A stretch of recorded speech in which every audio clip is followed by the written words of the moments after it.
Aucun parent ne devrait perdre son enfant. La preuve, il n'y a même pas de mots pour appeler un parent qui a perdu son enfant. C'est contre nature. Aujourd'hui, dans Les Femmes d'ici, on va parler avec des braves femmes, des femmes magnifiques, qui ont accepté de partager avec nous cette douloureuse épreuve. C'est dans votre émission préférée. À tout à l'heure.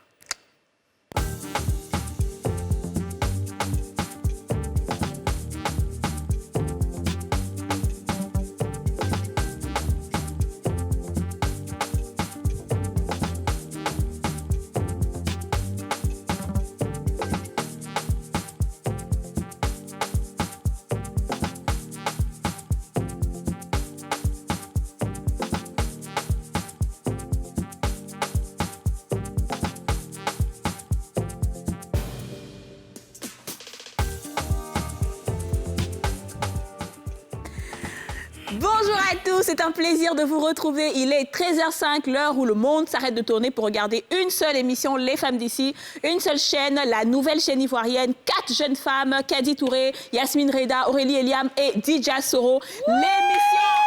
L'émission en question, l'émission autorisée, l'émission toujours imitée, jamais égalée, la locomotive des émissions, le leader des émissions. Yebi Sanga, l'émission Les Femmes d'ici, l'émission sur NCI, la nouvelle chaîne ivoirienne, toujours imitée, mais jamais égalée. Ah, Kadi Touré va tuer, Dija va les assassiner, Kadi Touré va dire, moi-même je vais les achever sur les réseaux sociaux. Allez, ça l'onction.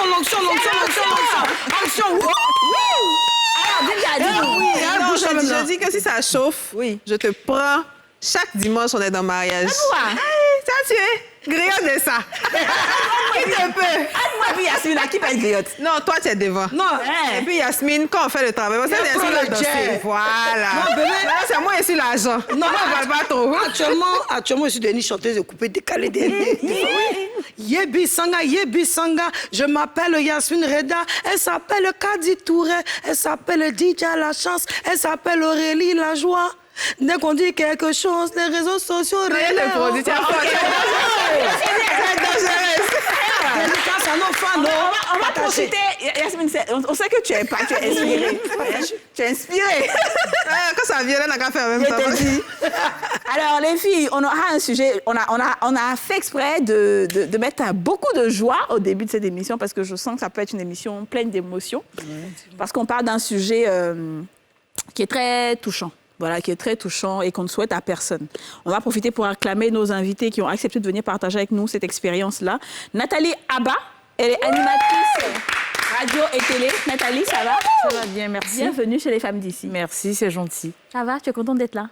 Oui, quand même. Nous aussi. Ça fait plaisir. Ouais. Vous êtes tellement adorable. Merci. On sait. On nous dit ça tous les jours. Alors, Véronique Manika. Elle est restauratrice. Tu vas bien, Véronique? Artiste chanteuse. Artiste chanteuse aussi. Ah, ben c'est très bien. Non, pendant que Yasmine faisait son wawa, tu regardais et tu dis, mais je connais ça depuis. Nous, on est passé par là. Tu veux faire le cœur? Tu veux faire le cœur? Comment ça va, Manika? Ça va très bien. D'accord, merci d'être là. Merci aussi. Aujourd'hui, on va parler de ce que ça fait de perdre son enfant. Tu as perdu un enfant de quel âge? Oui, j'ai perdu une fille de 38 ans, le 4 avril 2019. D'accord, ok. Voilà. Et Nathalie? Moi, j'ai perdu mon fils, il avait 22 ans. Ça fait juste 6 mois, là. Ça fait 6 mois? Oui, c'est juste récent. Il est décédé le 9 novembre. D'accord, ok. Alors, les filles, je vais vous poser la question, si vous avez été déjà en contact avec peut-être des personnes qui ont vécu ce genre de situation. Oui, une tante qui a perdu son fils, qui était un petit garçon, qui a été longtemps malade, médecine moderne, médecine traditionnelle, on ne savait pas qu'est-ce qu'il avait dans le fond, et puis un jour, il est décédé, quoi. Mais c'est vraiment quelque chose que... Enfin, on ne peut pas dire qu'on ressent la douleur. On voit la personne souffrir, mais on peut pas... Je ne sais pas comment dire, mais en réalité, on ne peut pas... On ne peut même pas ressentir ni imaginer en fait la douleur que c'est pour une mère de perdre son enfant en fait. Ouais. Donc ouais, je pense que c'est quelque chose qui est très très compliqué. C'est fort, hein. Yasmine, et toi? Oh, mais ça me fait tellement bizarre, je ne peux pas t'expliquer. Il y avait une de mes tantes là, la sœur de ma maman. On t'entend pas, Yasmine. La sœur de ma maman. Oui. à Trècheville. Ok. Elle avait son bébé. Il était à Pouchouk, un peu comme moi. Puis la servante a pris l'enfant. Dans l'amusement, elle a fait tomber l'enfant. Et puis elle n'a pas dit. Donc l'enfant pleurait. On ne sait pas pourquoi l'enfant pleure pendant des jours et des jours. Déjà, l'enfant, son bras est cassé. On ne sait pas. Le temps, on se rend compte qu'il y a eu des problèmes. Qu'est-ce que c'était les bébés là? C'est pas si ça pourrit, mais c'est le pu. Dans ça, on a envoyé l'enfant à l'hôpital, il est décédé. Alors, ma tante, elle a tellement pleuré. Et ça nous a tous touchés. Parce que vous savez, quand les enfants sont bien à Pouchou, là, c'est le bébé de tout le monde dans la cour. Donc bon, c'est un peu ça, quoi. Ouais, vraiment, c'est très triste hein, ce que tu racontes, Yasmine. Oui. Je sais qu'il y a beaucoup de personnes qui ont pu vivre ça et qui peut-être qui vivent ça en ce moment. Donc, on va poser la question aujourd'hui aux Ivoiriens. Comment est-ce qu'on surmonte la perte d'un enfant? On vous écoute.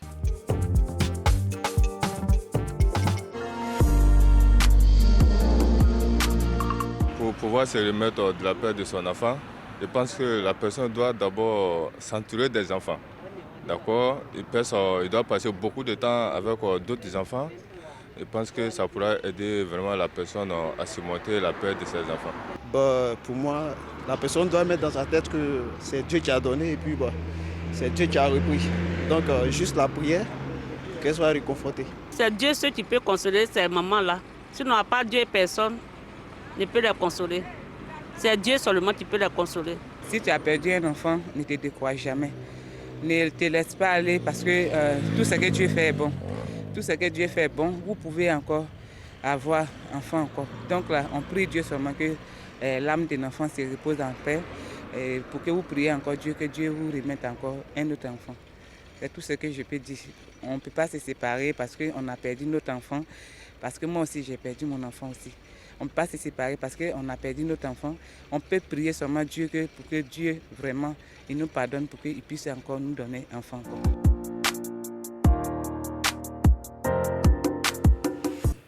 Ouais, alors je suis un peu d'accord avec elle. Il faut prier peut-être pour avoir, c'est vrai, un autre enfant, mais ça dépend à quel âge tu perds ton enfant en fait. Parce que si tu perds ton enfant après 40 ans, après 50 ans, tu ne peux pas demander à Dieu de te donner encore un autre enfant, tu vois.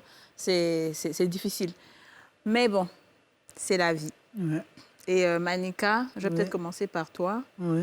Ta fille, tu as dit qu'elle avait 38 ans. Elle avait 38 ans, oui. Okay. Et qu'est-ce qu'elle faisait dans la vie? Elle était commerçante. Okay. Elle était commerçante. Et qu'est-ce qui s'est passé? Elle était malade. On s'est dit, bon, que ça va aller.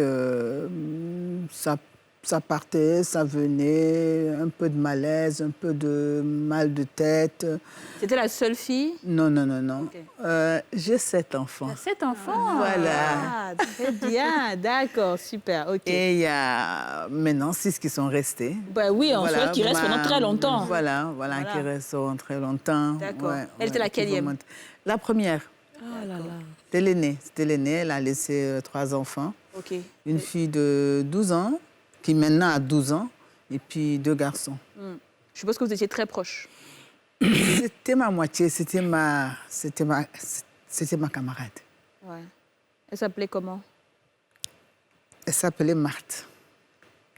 Ouais. Elle s'appelait Marthe. Bon, pour moi, je me dis...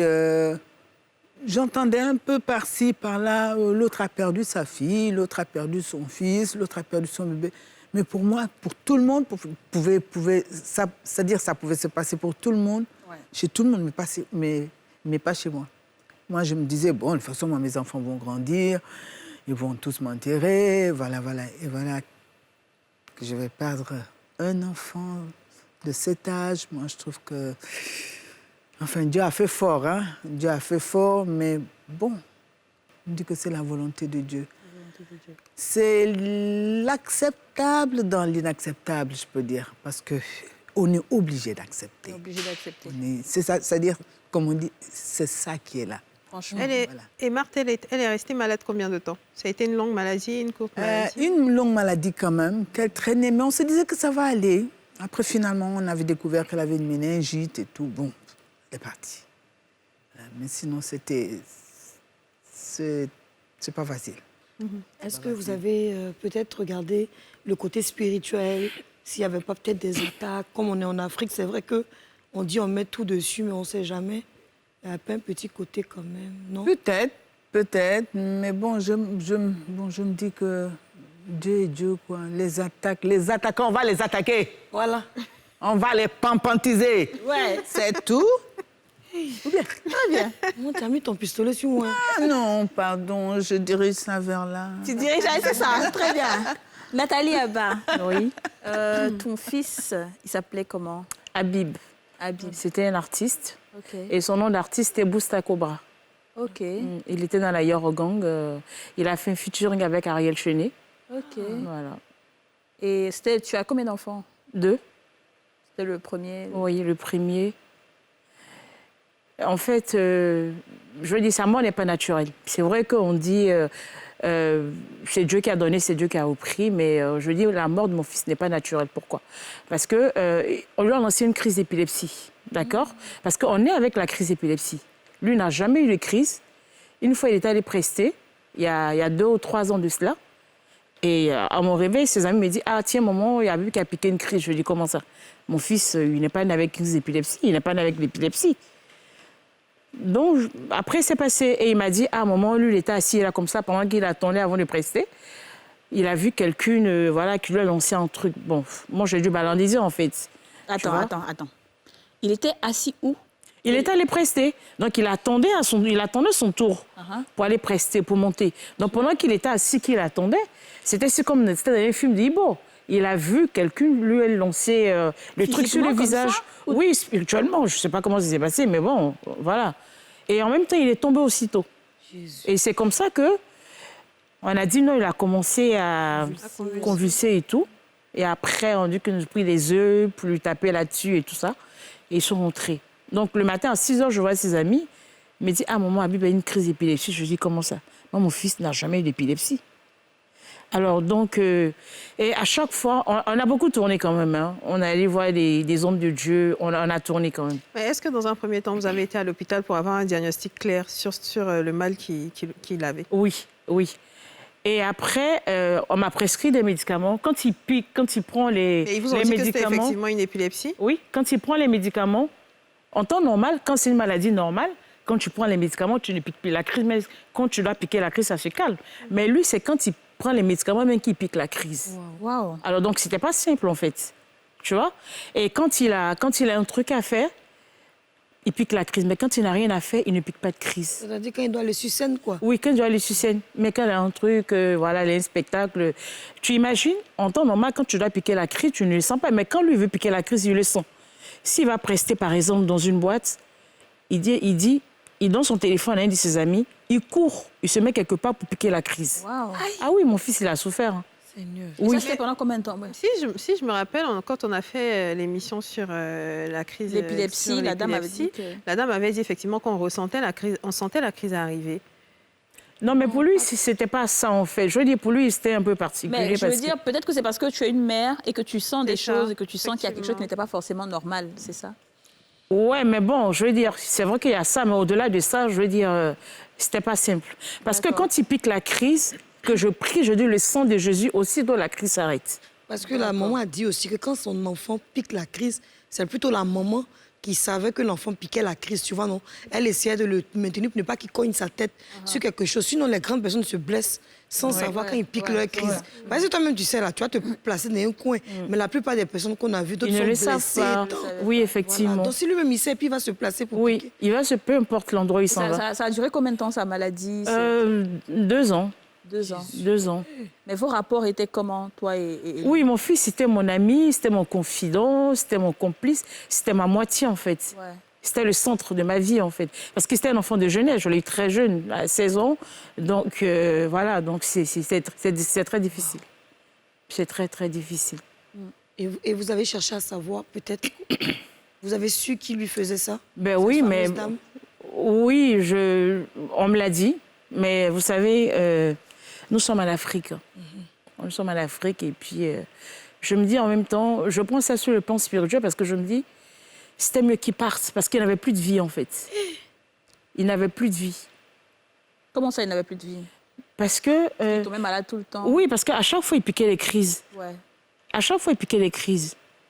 OK? Souvent, la mort est une libération en fait. Voilà. Alors pour la dernière fois, il a piqué la crise 7 fois. Le même jour? Oui, le même jour, 7 fois.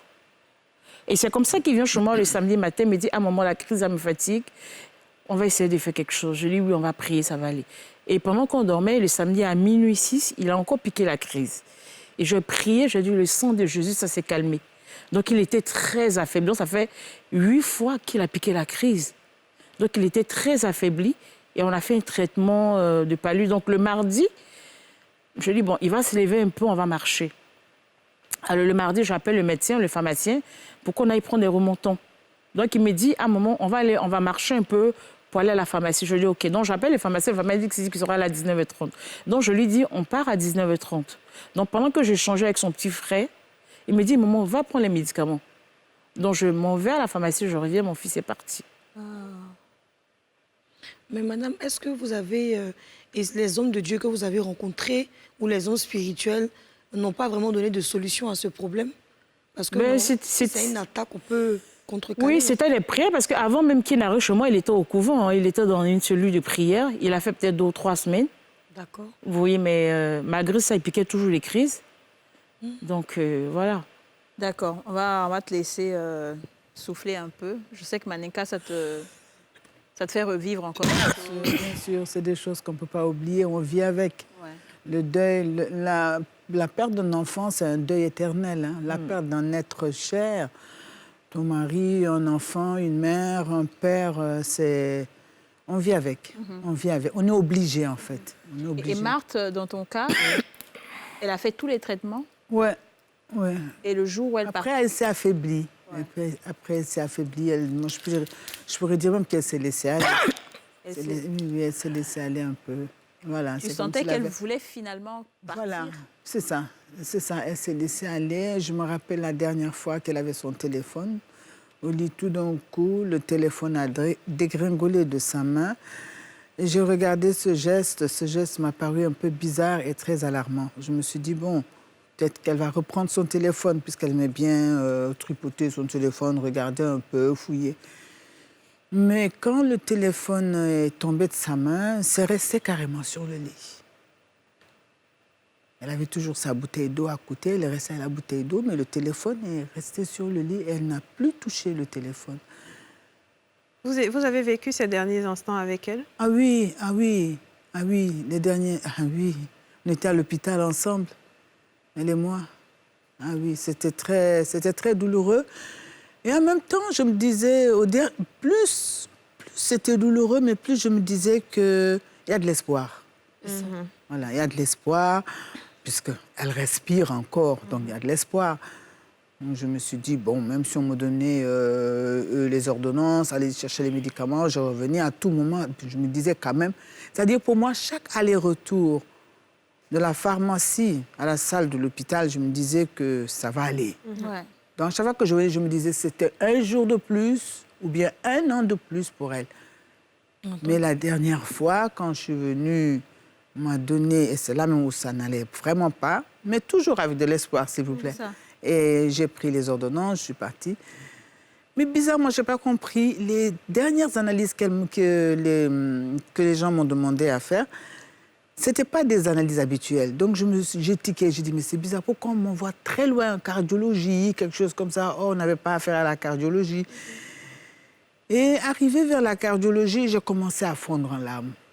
Donc, je pense que c'est là qu'elle partait. J'ai dit, mais c'est bizarre, pourquoi je pleure? Je me suis mise à pleurer et même les gens qui étaient à côté m'ont dit, bon, m'ont demandé exactement ce qui se passait. J'ai expliqué.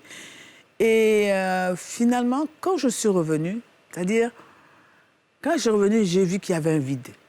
Mais elle était là. Et la dame d'à côté me disait, Madame, venez. J'ai dit, c'est pourquoi faire? J'ai dit, voilà la salle, je vais aller où? Le médecin aussi était là. Il m'a demandé de venir. J'ai dit, mais c'est pour aller où? Voilà la salle, voilà la porte. Je vais où? Et j'ai forcé. Alors le monsieur a commencé à expliquer, oui, bon, c'est-à-dire que, bon, quand vous étiez parti, j'ai dit, OK. J'ai dit, non, moi, je veux la voir. Ouais. Donc, je l'ai retrouvée sur son lit, couverte. J'ai enlevé la couverture et j'ai commencé à toucher partout où elle avait mal. Parce que je me suis dit, si j'appuie les côtés où elle avait mal, ce serait... En fait, sursauter. Voilà. Mais rien. Elle est restée telle. Et bon, on est venu la chercher. Ils sont partis. Moi, je me suis mise sur le lit. J'ai dit, bon, maintenant qu'elle est partie, c'est moi alors qui reste. Donc, faites de moi quelque chose alors. Soit je la rejoins ou alors je ne sais pas, vous trouvez une solution. Et jusqu'aujourd'hui, à chaque fois que je vois la SAMU, j'entends leur... La sirène. Voilà, la sirène. Ça me fait revivre quand elle partait à la morgue. À chaque fois. À chaque fois. On va Voilà. marquer une pause publicitaire. Ouais. Et on va continuer cette émission tout juste après. À tout de suite. Si.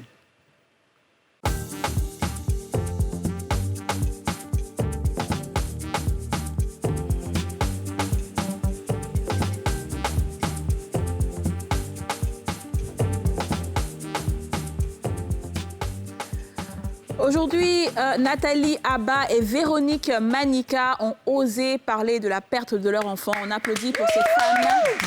Et on vous remercie, franchement, on vous remercie du fond du cœur. Il y a une chose quand même qui a attiré mon attention tout de suite quand vous avez raconté vos histoires.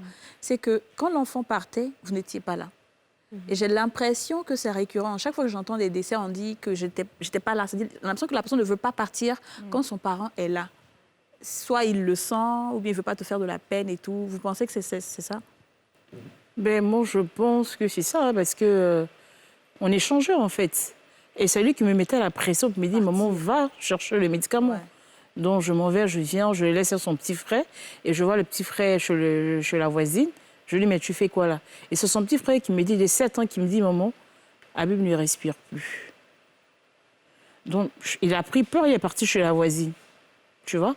Pourtant, je les laissé les deux, en fait. Je lui dis, mais comment ça? Donc, je m'en vais, je les touche, je les tape. Aussitôt, j'appelle le pharmacien. Le pharmacien, écoute, il me dit de lui mettre un carreau de sucre dans la bouche. Je l'ai tapé, j'ai tout fait, mais... Il était parti. Manika, c'est pas elle qui voulait que tu partes en cardiologie, c'était les analyses. C'était les analyses.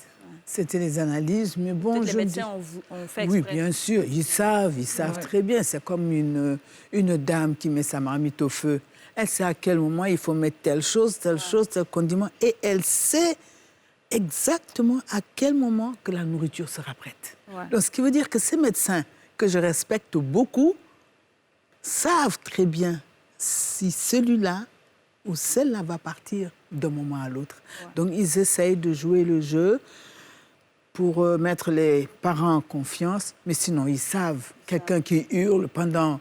Moi, je peux dire que ma fille a hurlé pendant 3 jours dans tout l'hôpital. Donc, quelqu'un qui meurt en hurlant, moi, je me dis que, tu sais, elle n'arrivait plus à parler. Je me demandais qu'est-ce qu'elle voulait bien dire. Mais pour moi, il y avait toujours... Elle respire, quoi. Donc, ça va. Donc, il n'y avait pas à s'alarmer. Donc, elle a hurlé jusqu'à la dernière minute. Parce qu'elle avait mal, en fait. Oui. Et puis, elle avait, en fait... Ça lui a fait une forme de dépression et tout. Donc, quand elle n'hurlait plus, je me suis dit, mais attends, donc, effectivement, elle est partie. Ouais. Moi, je voudrais demander à ces 2 mamans très courageuses, à l'instant T où vous vous rendez compte que l'enfant, votre très cher, n'est plus. Le ressenti que vous avez à l'instant, les pensées qui vous traversent la tête, comment est-ce que ça se passe? Qu'est-ce que vous vous dites? Qu'est-ce qui se passe à l'intérieur de vous? Bon, pour moi, je me suis dit que... Il n'y avait même pas de ressenti. Pour moi, je me suis dit que ce n'est pas possible. Ce n'est pas possible parce que même quand on l'a amené à la morgue, mes parents sont arrivés, on est partis à la morgue. On nous a ressorti le corps pour voir. Et c'était vraiment possible. C'était vrai. Et je me dis, bon, finalement, je me suis fait une raison. Mais ce n'est pas tous les jours qu'on se fait une raison. Parce que c'est un deuil, c'est éternel. C'est éternel. En fait, ça se passe au fond de soi. C'est fort, hein. Voilà. Alors, moi, quand le pharmacien est venu, les SAMU sont venus, les ambulanciers sont venus, ils m'ont dit des sorties. Je lui ai dit, mais je sors, c'est pourquoi? Parce qu'ils voulaient le réanimer, en fait. Et j'ai ma voisine qui vient, je la vois en train de discuter avec le médecin. Donc, je demande au pharmacien, mais qu'est-ce qui se passe? Il dit non, qu'ils sont en train de le réanimer. Après, près de 30 minutes, je vois que les gars sont en train de sortir, en fait. Et 15 minutes après, je vois les gens de Ivosep. Je dis non, mon fils, il ne sort pas, en fait. Jésus. Je dis, mon fils, ils ne sont pas... Les jolis garçons. Mon fils est couché, je dis, il est mort. Je dis, non, je refuse. Je refuse. Désolée, hein, vraiment, merci. Je ne sais vraiment pas quoi dire. Je suis vraiment désolée.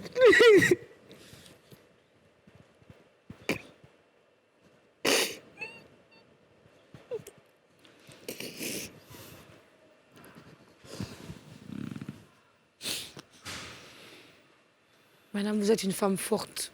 C'est une femme forte. Merci de partager votre témoignage pour beaucoup qui souffrent derrière l'écran, qui sont en train de commenter en ce moment, qui ont vécu la même situation. Merci beaucoup. Je vais m'en occuper. Merci, tenez.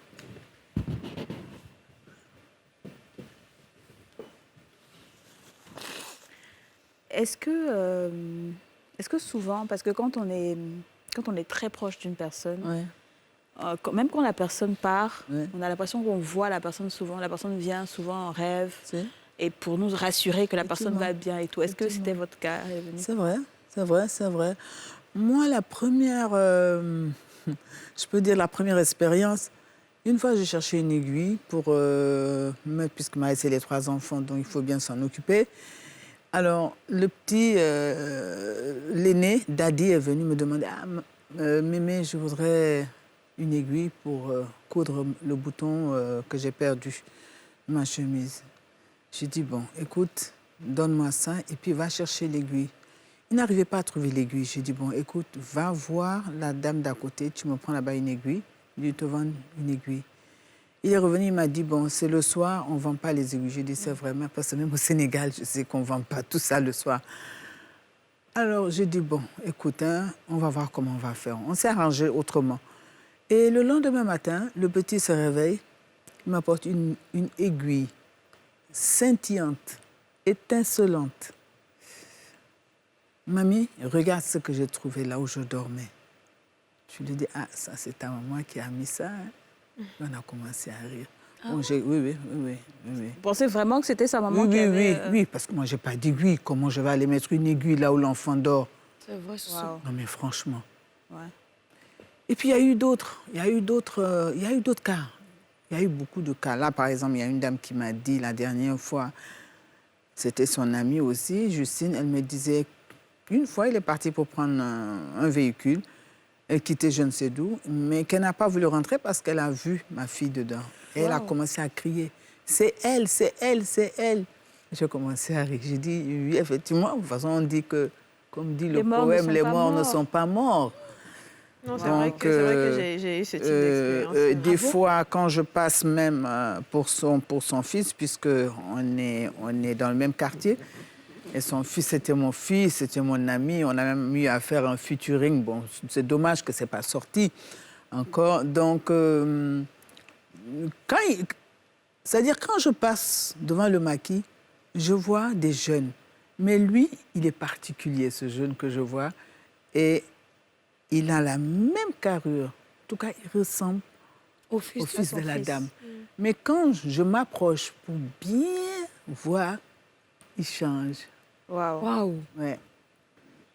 Et du change. coup, Donc, je me dis que, comme on dit, les morts ne sont pas morts. Ils sont quelque Il faut, part, voilà, il faut les respecter. Ouais.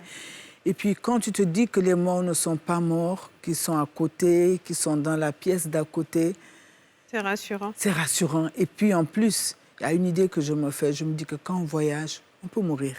Bien sûr. On peut mourir. Ou alors... Pardon et Dieu. Non, mais c'est clair, quand on voyage, on peut perdre la vie. Ou alors, sûr, on peut laisser des gens. Derrière. Et, voilà. Et quand on revient, ou alors quand on appelle, on nous dit un tel est décédé. Et c'est-à-dire que c'est pas exprès, mais je pense qu'il faut s'y faire, quoi. Il faut s'y faire. C'est ça. Donc moi, je me dis ce que j'ai envie de vous demander à vous deux, c'est finalement, après ces différents drames-là, comment vous avez repris goût à la vie? Je sais que pour vous, c'est très récent, mais comment vous faites vivre la mémoire de cet enfant qui n'est plus là auprès de ses frères et sœurs, et comment vous vous en sortez finalement au quotidien? Bon, moi, il faut dire qu'avec les 3 enfants, déjà, je m'en sors un peu mieux parce que c'est mes réconforts. Ce sont mes petites lumières, ces enfants. Ces enfants n'ont jamais pleuré leur mère. Non, j'ai jamais compris. Et ils étaient tout petits, ils avaient moins de 10 ans, mais ils n'ont pas pleuré. Et même des fois, je rencontre des gens qui ressemblent le dos, quand la personne du dos, je dis, ah mais écoute, Chioma, cette dame ressemble à maman. Elle me dit, ah je ne sais pas. Pourtant, des fois, elle est consciente, la couleur des cheveux, même le style d'habillement. Mais elle dit, je ne sais pas. Ou alors, quand je sors un habit de sa maman, je dis, ah mais tiens, ça c'était... Elle me dit, je ne sais pas. Ah, peut-être qu'elle ne veut pas en parler. Elle ne veut pas. Elle veut pas en parler. Ou même quand tu pleures, des fois, il m'arrive de pleurer. Des fois, quand ils dorment tous, je peux me réveiller vers 1h. Je rentre de chambre en chambre, je me demande, et je commence à dire, je ne comprends pas. Tu es où? Parce que c'est-à-dire, je ne... Jusqu'à présent, tu n'as pas encore... Jusqu'à présent, je n'accepte pas. Mais il y a des jours où je me dis qu'elle a voyagé. Ouais. Souvent, c'est plus rassurant de penser. Et quand les enfants me voient pleurer, eux, par contre, ça les décourage. Mais il ne faut pas, c'est ça. Pas les décourager. Ils me demandent pourquoi je pleure. C'est ça. Et ils savent très bien pourquoi. Pourquoi? Ben oui, je sais. Dis-nous, Nathalie... Tu as vu ton fils déjà en rêve, déjà? Oui. Oui.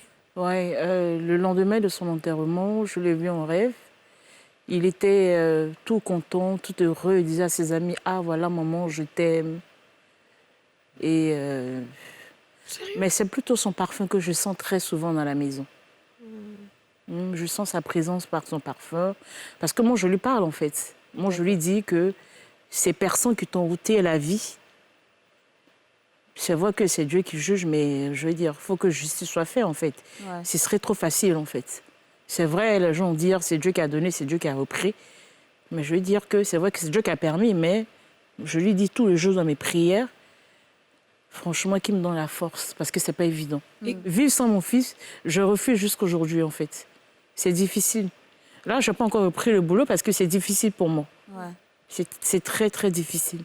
Okay. Et avec son petit frère, comment oui, en fait, et la personne qui me soutient, c'est son petit frère. Ouais. Souvent, quand je suis là, je parle de son frère, il me dit, maman, change de sujet. Franchement, son petit frère, il est adorable. Et lui, il a accepté comment il vit la situation? Oui, en fait, lui, il m'a dit... parce que je lui avais dit qu'Habib était malade, en fait, et il était à l'hôpital. Donc, souvent, il me dit, après, il me dit, maman, donc Habib est décédé comme ça. Je ne sais pas s'il sait ce que ça veut dire, en fait. Par moi, mais avant-hier, 7 ans. Avant-hier, il me disait, Habib me manque. Hein. Je dis, oui, moi aussi, il me manque. Et il met très souvent sa musique. Donc, quand il met, tout de suite, ça me fait penser. Je lui dis, dans le il me dit, non, lui, il a envie d'écouter. Tu vois, donc, je veux dire, c'est son petit frère qui me soutient.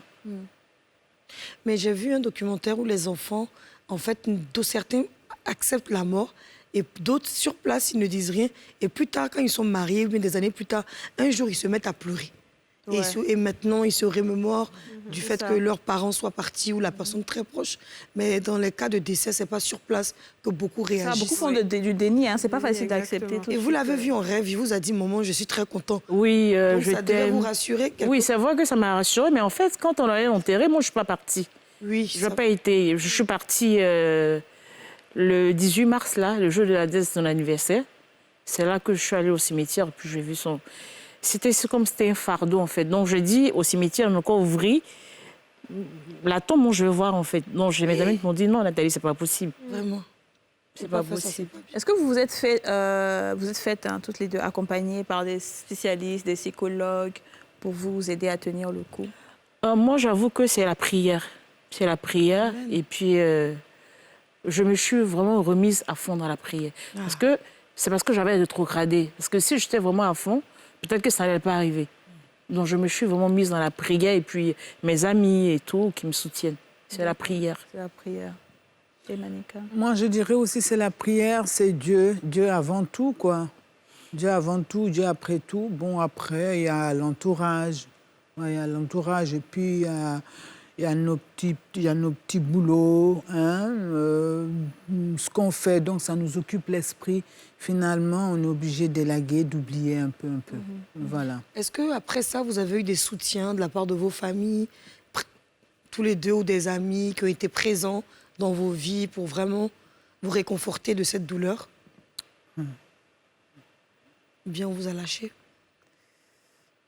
Bon, je crois qu'il y a eu un relâchement, quelque part. Il y a eu un relâchement. Il y a eu un relâchement et...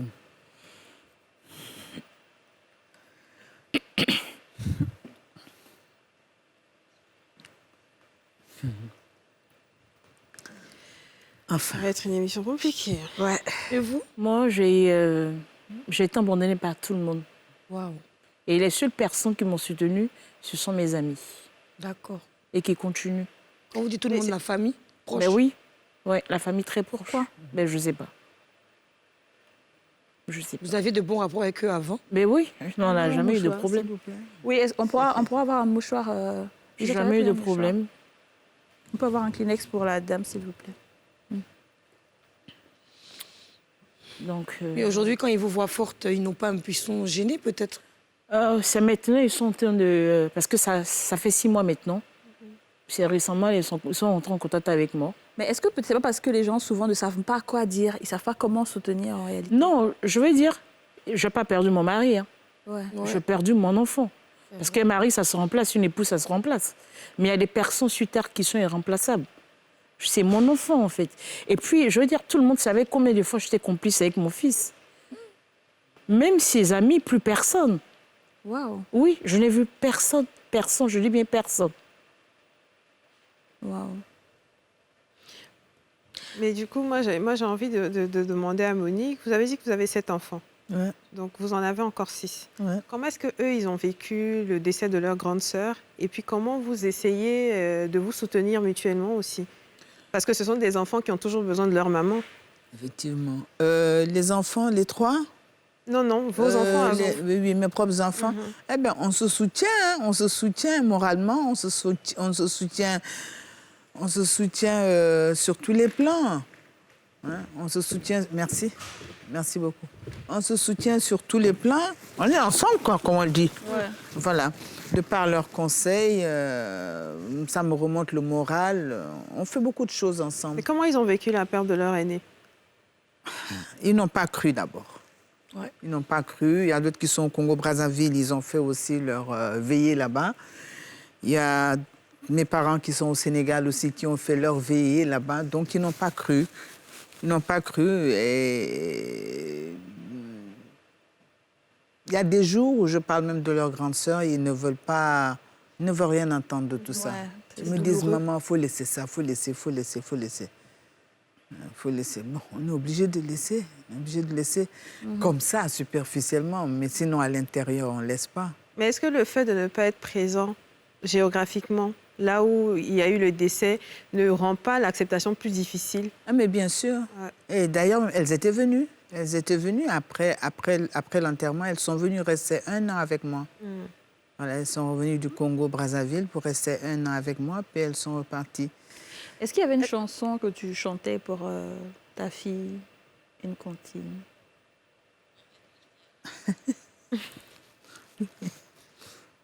Reprenez la question. Est-ce qu'il y avait une chanson que Marthe aimait bien, que tu chantais pour elle souvent? Oui. On peut la chanter, si tu veux, parce que je sais que là où elle est, elle regarde. Faudrait que je me rappelle, il y en a beaucoup. Une qui vous vient à l'esprit.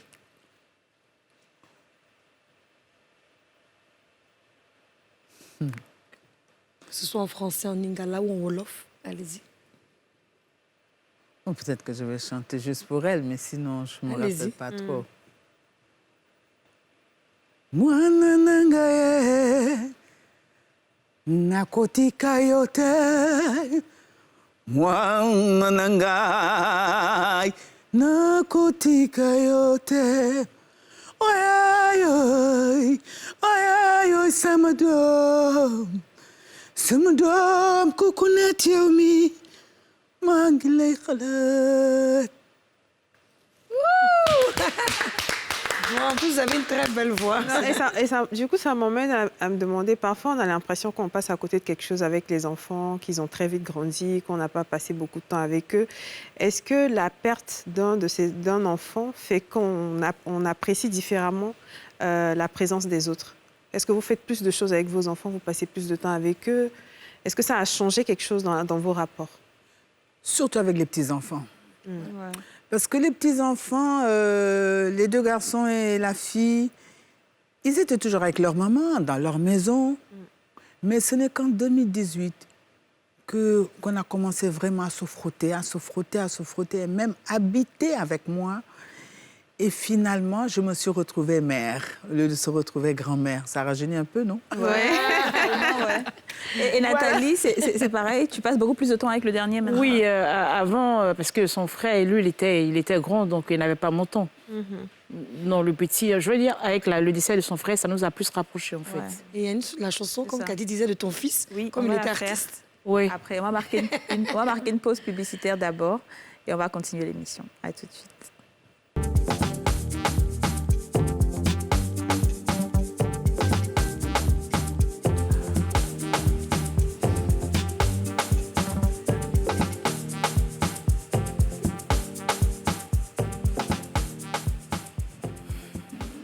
De retour sur le plateau des femmes d'ici et aujourd'hui c'est de loin l'émission la plus difficile que j'ai eu à faire parce que franchement moi quand il s'agit des émotions, vous le savez, j'arrive pas, je suis très sensible on va dire et je vous tire encore le chapeau d'avoir accepté de partager ça avec nous parce que c'est pas évident en fait, c'est pas quelque chose qu'on a envie forcément d'afficher à la télé et tout. Donc merci encore Nathalie Abba et Véronique Manéka. Alors la maman de Habib. C'est ça, la maman de Habib. Est-ce qu'il y a une chanson qu'Habib aimait particulièrement? Non, il a sa chanson qui est le Boli Popoué. C'est quoi? La Faut danse. chanter ça. Non, je n'ai pas la voix qu'il faut. D'accord. Mais ça fait T'as rire. pas la voix qu'il faut. Je n'ai pas la voix qu'il faut. Très bien, d'accord. Mais ce que j'aimerais savoir, c'est est-ce qu'aujourd'hui vous dites il est remplaçable en fait? Comme parce que certaines personnes disent quand tu perds un enfant, c'est pas grave, tu vas avoir un autre et tout. Est-ce que vous pensez qu'un enfant est remplaçable? Non, pour moi, un enfant, il est irremplaçable. Même si on a plusieurs. C'est pas pareil. C'est pas pareil parce que il y a cette complicité, cette intimité. Voilà, les enfants sont différents en fait. Exactement. Ouais, chaque personne a son éducation, a sa manière de concevoir les choses, donc c'est pas pareil. C'est pas pareil. C'est pas pareil. Un enfant n'est pas remplaçable. Non, tous les enfants que j'ai eus, ils sont... Si je dis 7, ça veut dire 7 caractères différents, 7 personnalités différentes. Voilà. Donc, il faut les prendre. Chaque personne, chaque enfant, il faut les prendre tels qu'ils sont, quoi. D'accord. Voilà. Et aujourd'hui, si vous avez des mamans qui sont dans votre situation, pas dans les enfants ne sont pas encore peut-être décédés, mais sont vraiment dans des états critiques de maladie. Vous avez dit tout à l'heure que c'est parce que vous avez relâché dans la prière et vous avez dit que c'est Dieu qui a donné, que Dieu qui a repris. Qu'est-ce que vous pourriez leur dire? De foncer dans la prière pour pouvoir maintenir, pour ne pas avoir des regrets. Qu'est-ce qu'on peut leur Alors dire? moi, ce que je peux leur conseiller aujourd'hui, c'est Pendant qu'ils sont encore malades, voilà. C'est seul la prière. Et c'est Dieu seul qui a le dernier mot. Amen. Seule la prière, rien que la prière. Très bien. Manéka aussi. Moi, je me dis que tout est volonté de Dieu. Tout est volonté de Dieu. Tout est voie de Dieu. C'est Dieu qui donne et c'est Dieu qui sait à quel moment. Par exemple, moi, je me rappelle que c'est vrai qu'ils sont 7, mais à elle seule, j'ai accouché ma fille dans une voiture. Donc, c'est pour vous dire que... Et là, elle meurt. C'était la première à partir. Donc, je me dis que chaque personne, chaque enfant a son destin, a son caractère. Ouais. C'est comme vous, vous êtes là assise, mais chacune de vous, vous êtes très mignonne, très belle, très gentille, très chic, mais chacune de vous aussi a son caractère que le patron doit prendre aussi différemment. C'est ça. On est d'accord? Ouais. D'accord. Moi, je vois. On appelle ça Yachou Wara Wara. Que je ne peux pas parler depuis si longtemps. Je vois 2 femmes résilientes, Ouais. courageuses et franchement, je suis admirative parce que déjà de partager l'histoire, c'est une deuxième façon de revivre encore cette perte-là et franchement, merci de nous avoir fait confiance et d'avoir partagé ça avec vous. Ouais. Et, puis, Et vraiment, du bon coup, là, je suis courage. même plus tellement d'humeur à faire un sans tabou. Je me Non, dis faut que- faire sans tabou. Non, Là, non, là, ça va les apaiser. Laissons le sans tabou. Laissons le sans tabou. On va terminer cette émission avec ça. tristesse. Non, pas en tristesse, mais voilà quoi, avec des émotions. Pour une fois, d'accord. On va laisser le sans tabou. Est-ce que vous avez un message, si par exemple aujourd'hui vous savez que vos enfants nous regardent, est-ce que vous avez une lettre ouverte à leur adresser? Alors moi, ce que je peux dire je l'appelle mon amour, hein, mon bébé. Oui, bien sûr. Voilà. Il sait que je l'aime, en fait. Lui et moi, on sait. Et partout, tous les jours, je lui dis, tu sais que je t'aime, donne-moi la force, donne-moi le courage. Et je dis, je sais qu'il a une place, il est assis auprès de Dieu. Parce qu'il était bon, c'était un amour, c'était un ange. C'était mon paradis sur terre, en fait. Oh là là. Ouais. Je l'aime, je l'aimerai. Rien ne pourra séparer l'amour que j'ai pour lui, ni la mort. Très bien. Tu n'as pas eu peut-être un conjoint qui t'a aidé à surmonter ça?